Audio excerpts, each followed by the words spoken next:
네, 오늘 우리에게 주시는 주님의 말씀은 출애굽기 2장 11절에서 14절과 4장 1절 말씀 같이 나누도록 하겠습니다. 먼저 출애굽기 2장 11절에서 14절 말씀을 함께 읽도록 하겠습니다. 출애굽기 2장 11절에서 14절까지의 말씀입니다. 한 목소리로 같이 읽겠습니다. 모세가 장성한 후에 한 번은 자기 형제들에게 나가서 그들이 고되게 노동하는 것을 보더니 어떤 애굽 사람이 한 히브리 사람 곧 자기 형제를 치는 것을 본지라. 좌우를 살펴 사람이 없음을 보고 그 애굽 사람을 쳐 죽여 모래 속에 감추니라. 이튿날 다시 나가니 두 히브리 사람이 서로 싸우는지라. 그 잘못한 사람에게 이르되 내가 어찌하여 동포를 치느냐 하매 그가 이르되 누가 너를 우리를 다스리는 자와 재판관으로 삼았느냐. 내가 애굽 사람을 죽인 것처럼 나도 죽이려느냐. 모세가 두려워하여 이르되 일이 탈로 되었도다. 아멘. 4장 1절 말씀 같이 읽겠습니다. 같이 읽습니다. 모세가 대답하여 이르되 그러나 그들이 나를 믿지 아니하며 내 말을 듣지 아니하고 이르기를 여호와께서 내게 나타나지 아니하셨다 하리이다. 아멘. 네,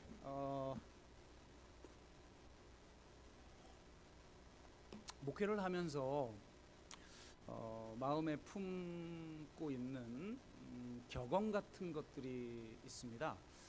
그 중에 하나가 이건데요.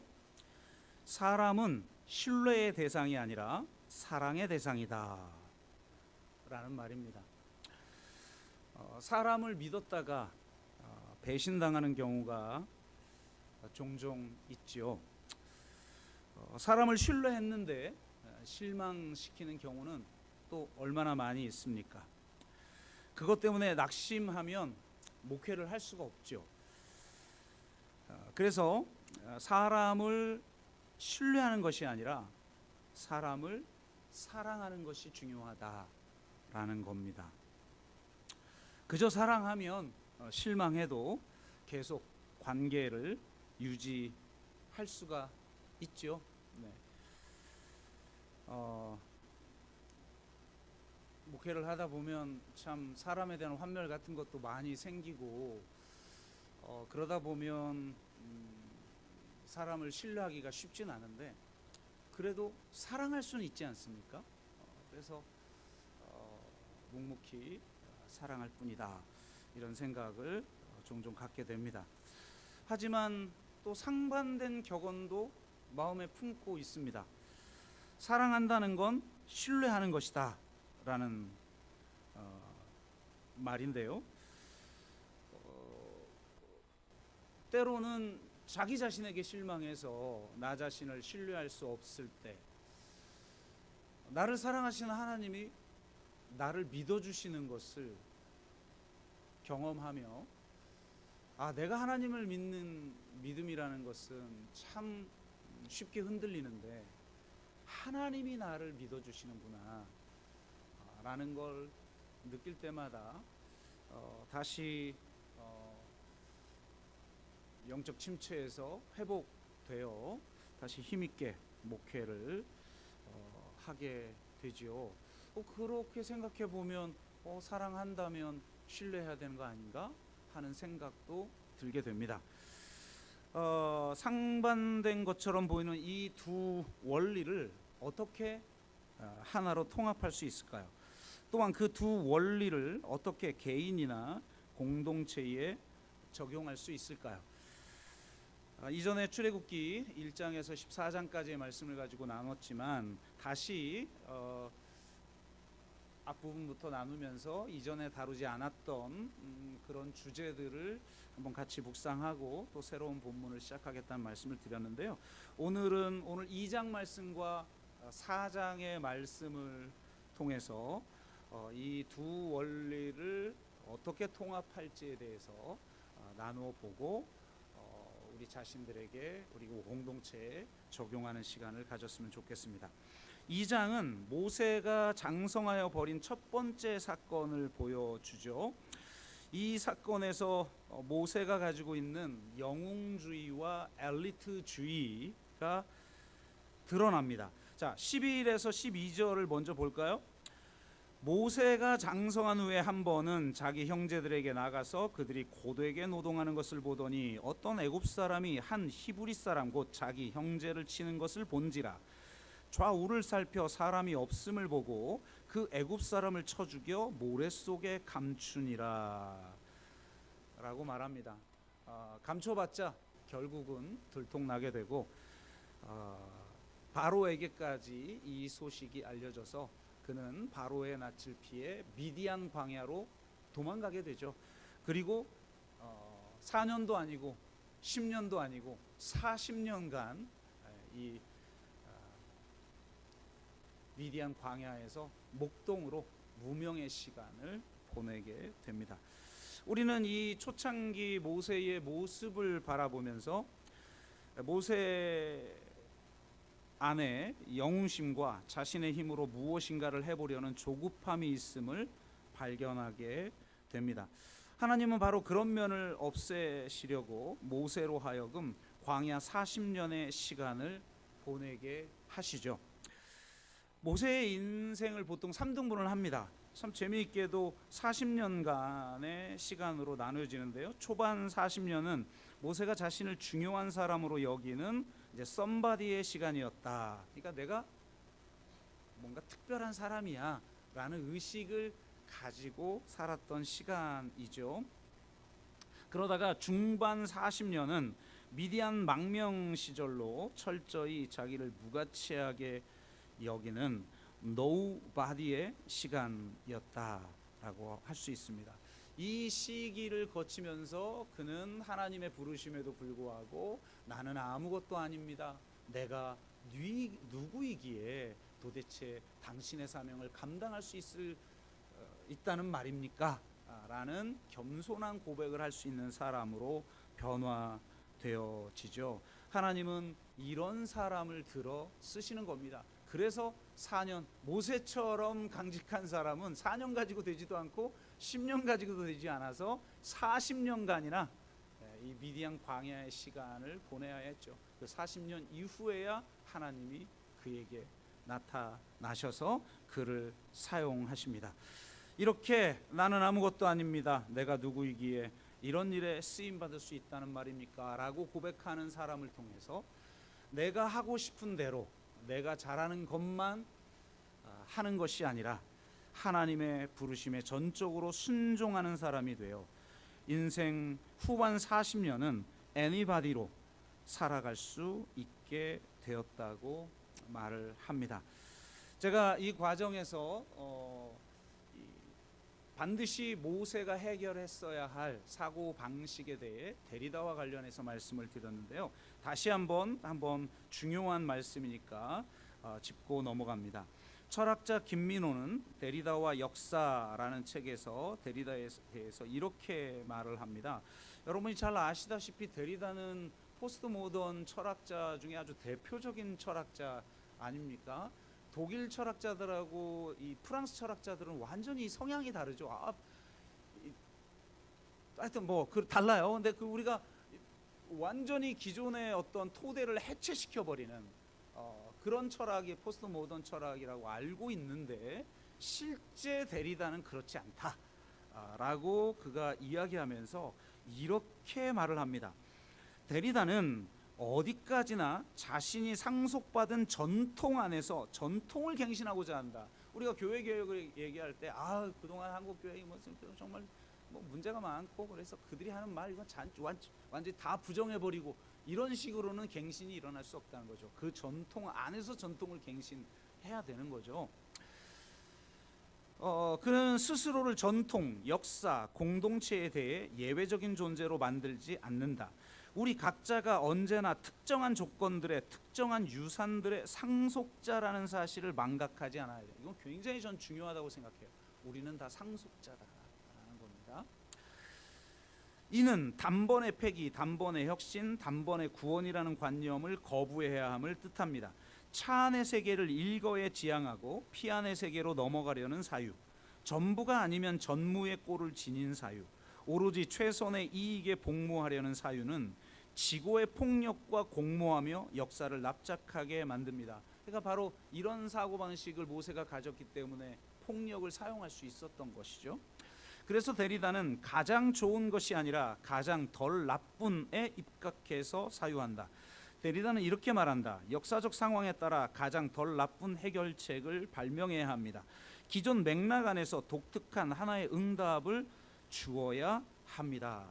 그러니까 어떤 맥락과 상관없이 자신이 옳다고 생각하는 걸 단번에 실현을 시키려고 하는 의로운 자들의 시도는 역사를 납작하게 만들어 버린다는 겁니다. 그래서 그는 이런 문제의식을 가진 사람이 데리다였다라고 데리다의 철학을 변호합니다. 그러니까 모세에게 바로 이런 영웅적 조급성이 있었다는 거죠. 차 안의 세계를 일거에 지향하고 피 안의 세계로 넘어가려는 사유, 전부가 아니면 전무의 꼴을 지닌 사유, 가장 좋은 것을 위해 오로지 최선의 이익에 복무하려는 사유를 가지고 있었기에 자신의 힘으로 지금 당장 뭔가를 끝장내버리고 새로운 걸 시작하도록 만들고 싶었던 것입니다. 그러다가 지금 애굽 사람이 동료 히브리 사람을 학대하는 모습을 보고 의분을 일으켜 그를 죽여버린 것이죠. 하지만 그 결과는 무엇입니까? 결국 바로의 낯을 피해 미디안으로 도망가는 일이었던 것이죠.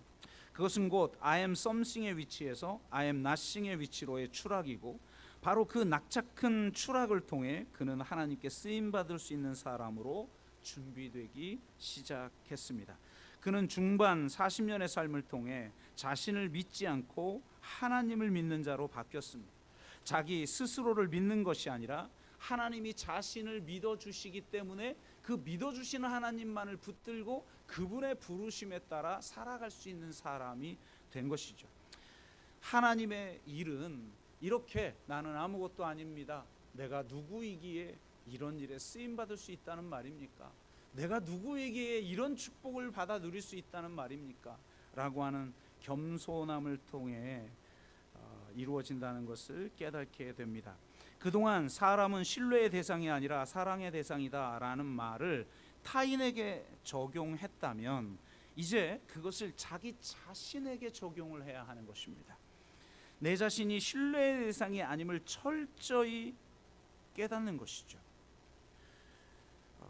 하지만 하나님이 나를 믿어주고 계신다라는 사실을 붙들고 하나님이 부르시는 그 부르심이 어떠하든지 그 부르심에 전적으로 자신을 맡겨 드리는 삶을 살아가는 저와 여러분 되시기를 주의 이름으로 축복합니다. 13절 14절이 바로 이 우리가 함께 읽은 4장 1절과 연관되는 주제입니다. 이튿날 다시 나가니 두 히브리 사람이 서로 싸우는지라 그 잘못한 사람에게 이르되 내가 어찌하여 동포를 치느냐 하매 그가 이르되 누가 너를 우리를 다스리는 자와 재판관으로 삼았느냐, 내가 애굽 사람을 죽인 것처럼 나도 죽이려느냐. 모세가 두려워하여 이르되 일이 탈로 되었도다. 이렇게 말을 합니다. 모세에게는 영웅주의만 있었던 것이 아니라 엘리트주의도 있었다는 것을 알 수가 있어요. 자신을 특별한 사람으로 여겼기 때문에 싸우는 사람을 향해서 훈계부터 하는 거죠. 싸우는 사람 중에 누가 잘못한 사람인지를 명확하게 밝혀냅니다. 그래서 그 사람을 지목해서 오늘 우리가 읽은 본문에는 그 잘못한 사람에게 이르되 라고 말하잖아요. 그러면서 네가 어찌하여 동포를 치느냐 라고 말을 합니다. 우선 훈계부터 하는 거죠. 다짜고짜 정죄야 하죠. 자기가 판단하는 그것이 곧 정의가 되어 버리는 것입니다. 그런데 여러분, 인생을 좀 살아보니까 누가 싸움을 하고 갈등을 해요. 근데 내가 그 순간을 딱 봤을 때 그 순간만 딱 잘라가지고 한 단면을 놓고 누가 피해자고 누가 가해자야. 그래 그 가해자를 향해, 그 잘못한 사람을 향해 네가 어찌하여 그 사람을 괴롭히느냐, 네가 왜 동료를 치느냐, 이렇게 우리는 손쉽게 이야기를 한단 말이에요. 그런데 인생이라는 게 그렇습니까? 예상하지 못한 어떤 맥락과 사연이라는 게 존재할 수도 있는 거죠. 예를 들면 지금까지는 냅다 맞기만 했어요. 그러다가 이 사람이 힘을 내서 한번 딱 쳤는데 그것만 딱 보고 네가 어찌하여 동료를 치느냐 이러고 있을 수도 있잖아요. 인생은 어느 한 단면만 보고 그냥 가해자 피해자 딱 자를 수 있는 게 아니에요. 근데 우리는 너무 손쉽게 그렇게 판단을 하는 거죠. 그리고 그를 정죄하죠.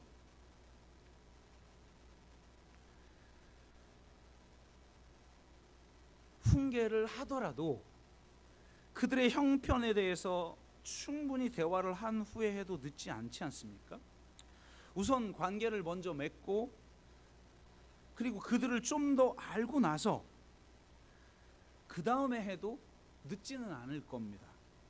하지만 모세는 바로의 아들로서 모든 학문을 섭렵한 사람으로서 자신의 판단이야말로 옳다고 생각할 것이었고 자신이 정의롭다고 생각했을 것이며 반드시 훈계해서 그 사람을 고쳐야 된다라고 생각을 했을 거라는 거예요. 그러니 당연히 이런 반응이 나오는 거죠. 누가 너를 우리를 다스리는 자와 재판관으로 삼았느냐? 내가 애굽 사람을 죽인 것처럼 나도 죽이려느냐?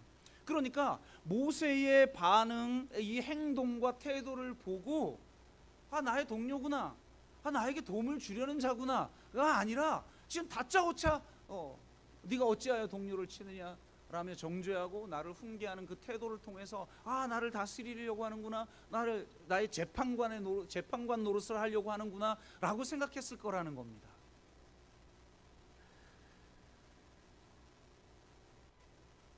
그러니 당연히 저항감이 일어날 수밖에 없는 거죠. 이런 이 히브리 사람의 저항은 물론 그 사람의 품성에 문제가 있기 때문에 그럴 수도 있어요. 하지만 바로 그를 정죄하고 그에게 훈계를 하며 그를 고치려고 했던 이 모세의 태도에서 느껴지는 이 엘리트주의, 자신이 더 탁월하고 자신이 더 옳고 자신이 더 정의롭다라고 하는 생각, 그게 그냥 태도에서 나타나는 거죠. 그러니 그 말을 수용하게 하는 게 아니라 반격하게 만드는 거예요. 이게 이제 의로운 사람들, 정의로운 사람들, 또 많은 것을 알고 있는 사람들의 실수죠. 이것이 깨어져야만 모세가 이스라엘을 이끄는 지도자가 될 수가 있는 것이고, 우리가 한 가정의 지도자로서 혹은 한 셀의 지도자로서 혹은 한 공동체의 지도자로서 혹은 서로 섬기는 자로서 이것을 반드시 해결해야 하는데, 4장 1절에 보면 아직 이 영웅주의는 어느 정도 깨진 것 같아요. 확실히 내가 누구이기에 이 일을 한단 말입니까 하면서 계속 거절하는 걸 보니까. 그런데 그가 아직 덜 깨진 게 있다면 이 엘리트주의. 4장 1절에 이 태도가 드러나는 거예요. 모세가 사명을 받는 장면이잖아요. 그런데 하나님 앞에 이렇게 반박을 하는 거예요. 모세가 대답하여 이르되 그러나 그들이 나를 믿지 아니하며 내 말을 듣지 아니하고 이르기를 여호와께서 네게 나타나지 아니하셨다 하리이다. 여러분 만나봤어요? 모세가 백성들을 만나봤습니까? 그리고 하나님이 하라는 대로 해봤어요? 근데 먼저 해보지도 않고 그들이 자기를 믿지 않을 것이며 자신의 말을 듣지도 않을 것이라고 단정해버려요. 그리고 이 말 속에는 그들은 믿지 못할 자라고 하는 어떤 비방이 담겨져 있는 거죠. 여러분도 그러지 않습니까? 내 아내, 내 남편, 내 자식들 혹은 부모 혹은 공동체의 누군가를 향해서 그 인간은 믿지 못할 인간이에요. 놀랍게도 실상은 정반대예요. 이 4장 마지막 절엔 뭐라고 기록을 하고 있냐면 이렇게 4장 마지막은 이렇게 끝나요. 백성이 믿으며. 모세가 찾아가서 백성들에게 이야기하니까 백성들이 믿으며 여호와께서 이스라엘 자손을 찾으시고 그들의 고난을 살피셨다 함을 듣고 머리 숙여 경배하였더라. 참, 그래서 이거를 해결하지 않으면 안 된다. 리더는 자신에 대한 믿음은 깨어져야 하지만 자신이 섬기는 사람, 자신을 따르는 사람들에 대한 믿음은 세워져야 돼요. 어떻게 보면 하나님이 지금 저에게 하시는 말씀일 수도 있겠죠. 그래야 하나님의 일을 할 수가 있어요. 그런데 모세는 그들을 믿지 않았어요. 그럼 그 이후에 발생할 문제들은 뭐 뻔하죠. 너무나 치명적이에요. 그래서 하나님은 4장 1절에 이 모세의 이야기를 듣자마자 바로 2절부터 3개의 기적을 행하라고 말씀하셔요. 첫 번째 기적이 뭐냐? 너 지팡이를 가지고 있지? 던져봐라. 그럼 지팡이가 어떻게 되죠? 네, 뱀으로 변하죠. 그리고 두 번째 기적을 보여주는데, 자, 품에 손을 넣어봐라. 손을 넣습니다. 꺼내봐라. 꺼냈더니 어떻게 되죠? 정확하게 이렇게 성경에 기록되어 있습니다. 나병이 생겨 눈과 같이 되었더라. 그리고 다시 집어넣어봐. 그래서 집어넣었더니 원상 회복이 되는 거죠. 이게 두 번째 기적이고, 세 번째 기적은 뭐냐? 세 번째 기적은 나일강 물을 퍼와라. 그러면 그 물이 피가 될 것이다. 이렇게 세 가지 기적. 그러면 백성들이 믿지 않겠냐? 이렇게 이야기를 합니다. 자, 그런데 우리가 이런 문제 제기를 해볼 수가 있는 거죠. 자, 첫 번째 기적. 애굽과 대적하면서, 애굽의 세력들과 대적하면서 이 첫 번째 기적을 행했어요, 안 행했어요? 첫 번째 기적 했죠. 지팡이를 던져 뱀으로 변하는데 애굽의 마술사들도 똑같이 해요. 지팡이를 던졌더니 뱀으로 변하는데 모세의 뱀이 그 뱀들을 삼켜버리죠. 그래서 더 권세가 있다는 걸 보여주죠. 그 다음에 나일강 물이 피로 변합니까? 변하지 않습니까? 변하죠. 10가지 재앙 순서가 뭐예요? 피개, 이파, 악독, 우매, 흑, 장자. 이 10가지 죄악의 첫 번째 재앙이 나일강이 피로 변하는 거예요. 그러면 여러분, 이 두 번째 기적은 이후에 행했을까요? 행하지 않았을까요? 어디에도 나타나 있지 않아요. 아니, 그러면 행하지도 않을 이 기적을 하나님은 왜 도대체 모세에게 해보라고 했을까? 실제로, 아니, 다른 기적들은 다른 게 변하잖아요. 막대기가 뱀 되고 나일강 물이 피 되고. 근데 이거는 내 손에 나병이 생긴 거예요. 품에 넣었다가 뺐더니 나병이 생겨 눈과 같이 되었더라. 도대체 왜 하나님은 이후에 행하지도 않을 기적을 모세에게 행하라고 했을까? 라는 질문을 던져보는 거죠. 굉장히 중요한 메시지가 여기엔 담겨져 있습니다. 이것은 라숀 하라라고 하는 굉장히 중요한, 유대교에서 가장 중요하게 여기는 말의 가치와 관련된 죄를 이야기하는데요. 랍비 유대교에서는 이 악한 혀, 그러니까 히브리어로는 라숀 하라를 매우 심각한 죄로 간주합니다. 라숀 하라는 비방, 험담, 경멸 등을 통칭하는 말이에요. 그러니까 언어로 짓는 죄, 우리의 말로 짓는 죄. 심지어 랍비들은 우상숭배, 근친상간, 살인 등 3대 죄악으로, 이 세 가지를 3대 죄악으로 여기는데 라숀하라라는 죄는 이 3대 죄악을 합친 것과 똑같다. 아니 가만히 생각해 보면 여러분, 이건 그냥 죄 짓는 사람에게만 영향을 끼쳐요. 살인, 그 사람 살인하는 거니까.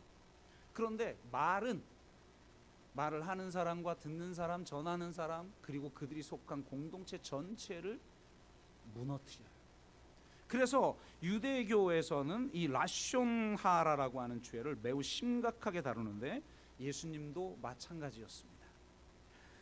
마태복음 12장 35절 37절, 선한 사람은 그 쌓은 선에서 선을 내고 악한 사람은 그 쌓은 악에서 악한 것을 내느니라. 내가 너희에게 이르노니 사람이 무슨 유익한 말을 하든지 심판날에 이에 대하여 신문을 받으리니 내 말로 의롭다함을 받고 내 말로 정죄함을 받으리라. 와, 무섭죠?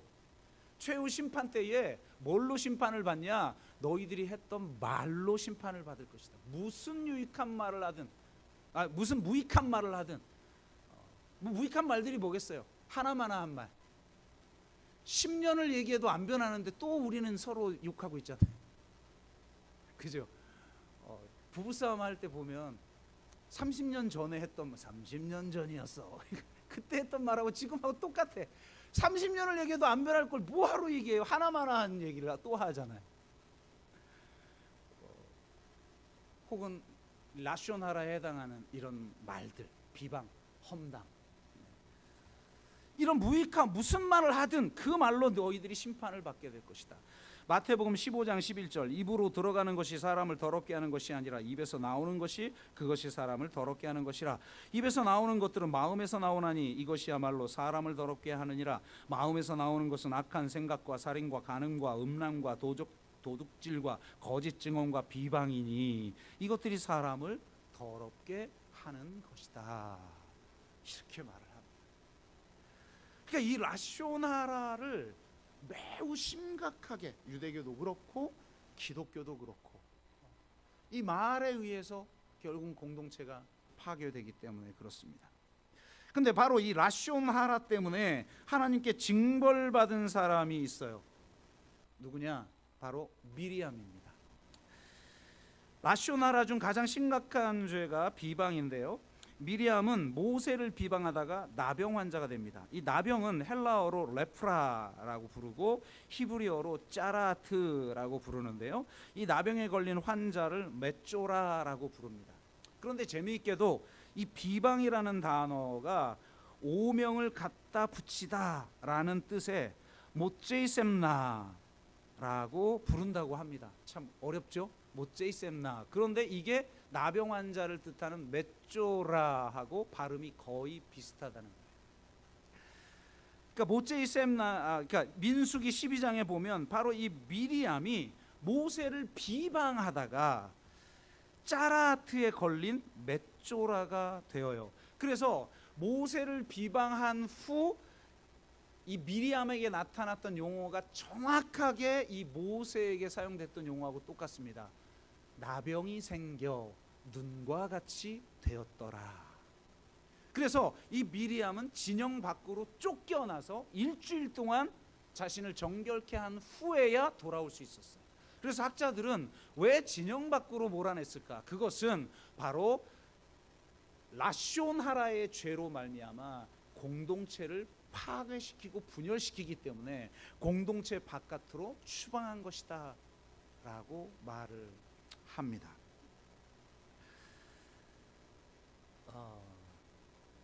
그러니까 이 라숀하라, 나병이란 곧 이 라숀하라의 죄에 대한 징벌이었던 것이죠.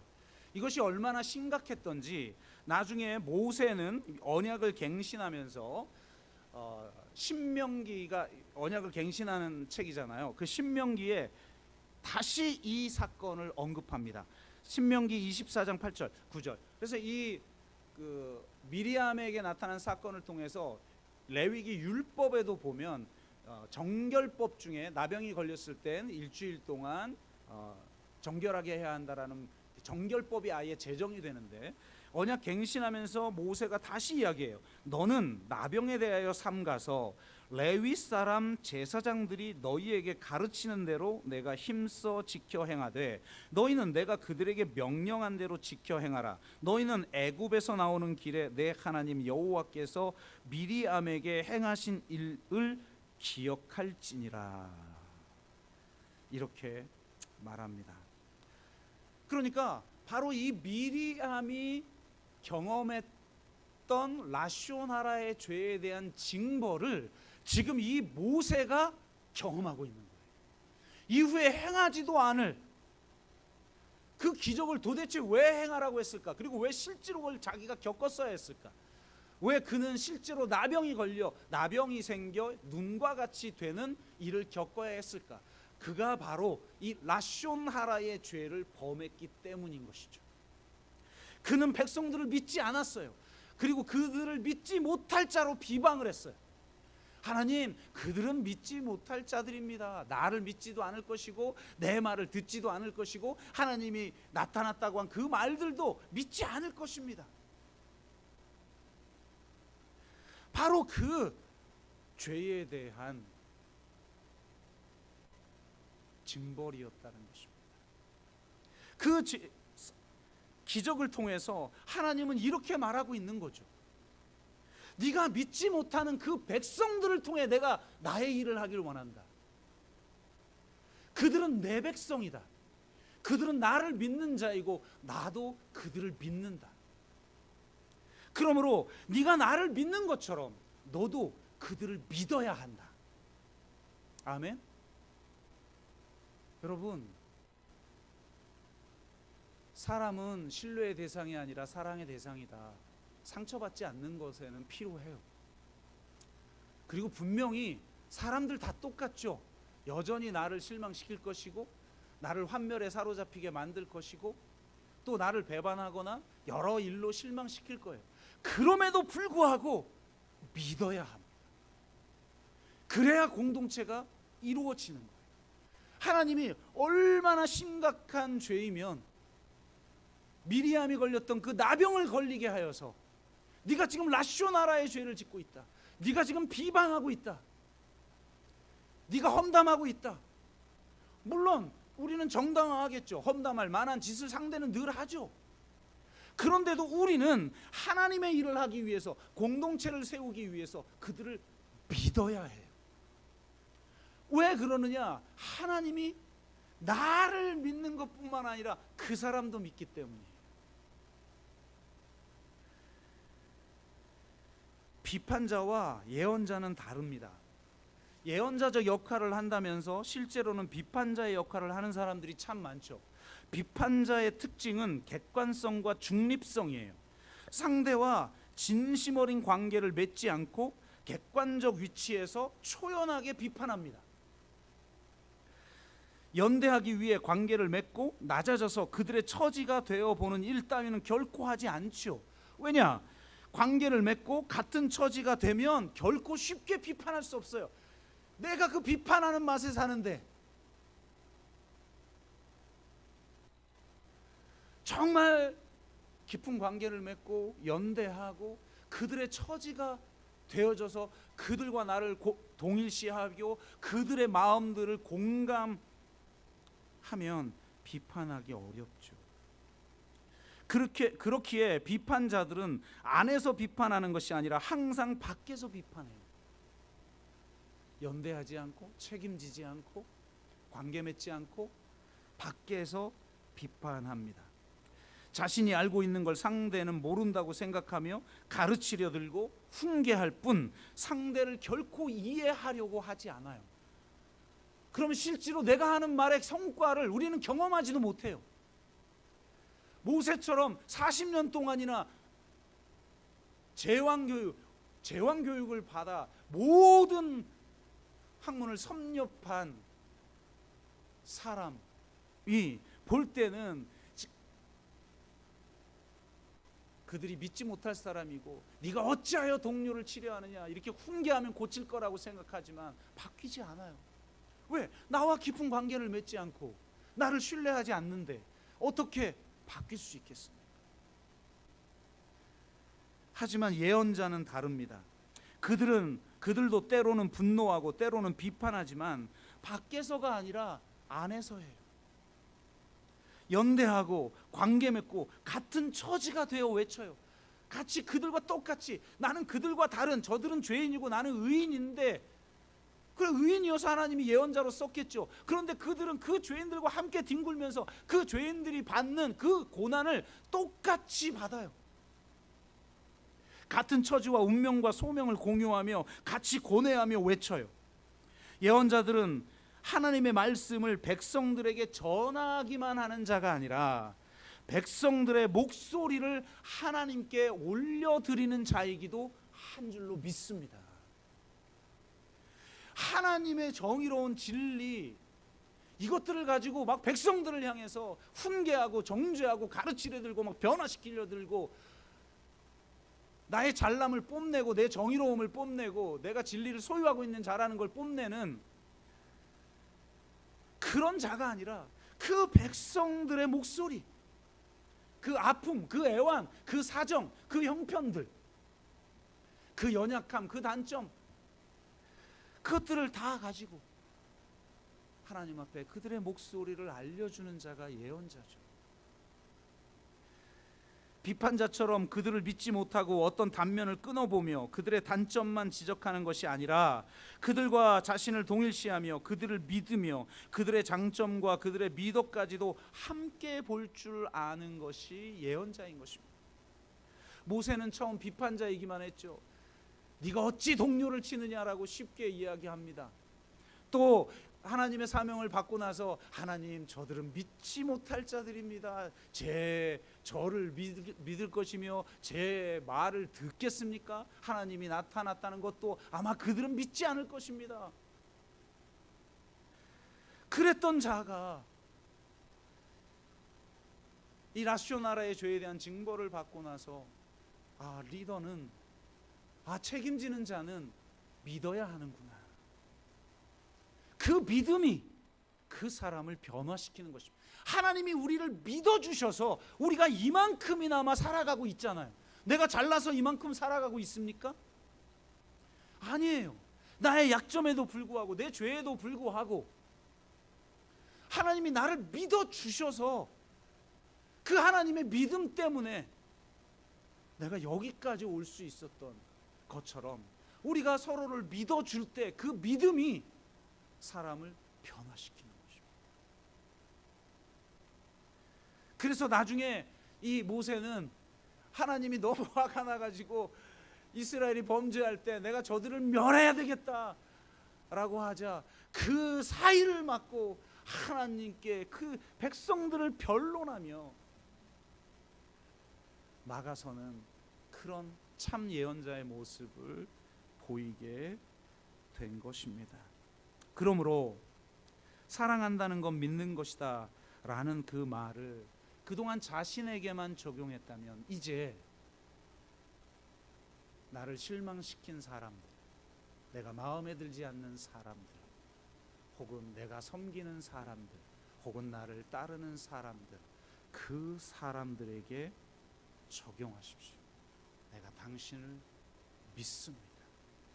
이것이 태도 속에서, 대화 속에서, 관계 속에서 드러날 때 하나님의 놀라운 일들이 일어나게 될 줄로 믿습니다. 말씀을 맺습니다. 사람은 신뢰의 대상이 아니라 사랑의 대상이다 라는 이 말을 그동안 타인에게 적용했다면 이제는 자신에게 적용하십시오. 내가 얼마나 연약한 자인지를 깨닫고 내가 얼마나 신뢰할 수 없는 존재인지를 겸손하게 깨닫고 나는 아무것도 아닙니다. 내가 누구이기에 도대체 이런 축복을 주시며 이렇게 나를 사용하시려 하십니까? 라는 겸손한 자세로 하나님이 어떻게 쓰시든지 순종하며 살아가는 저와 여러분 되시기를 바랍니다. 사랑한다는 건 사람을 신뢰하는 것이다 라는 말을 그동안 자기 자신에게만 적용했다면 이제는 동료와 섬기는 자와 따르는 자에게 적용하십시오. 하나님이 그를 믿고 있다. 의심이 들고 실망스럽기도 하고 때로는 환멸이 일어날지라도 하나님이 그를 믿고 있다라고 하는 것을 믿으십시오. 그래서 우리가 서로를 믿어줌으로 말미암아 그 믿음이 상대를 변화시키고 성숙하게 하는 놀라운 역사가 저와 여러분 가운데, 여러분의 가정 가운데, 우리 교회 가운데 일어나기를 주의 이름으로 축복합니다. 우리가 한번 같이 찬양하고 기도합니다. 이 주제에 대한 찬양이 마땅한 게 없어서요, 이 전반부에 대한 내용만 가지고 찬양을 하도록 하겠습니다. 나는 아무것도 아닙니다. 같이 찬양합니다.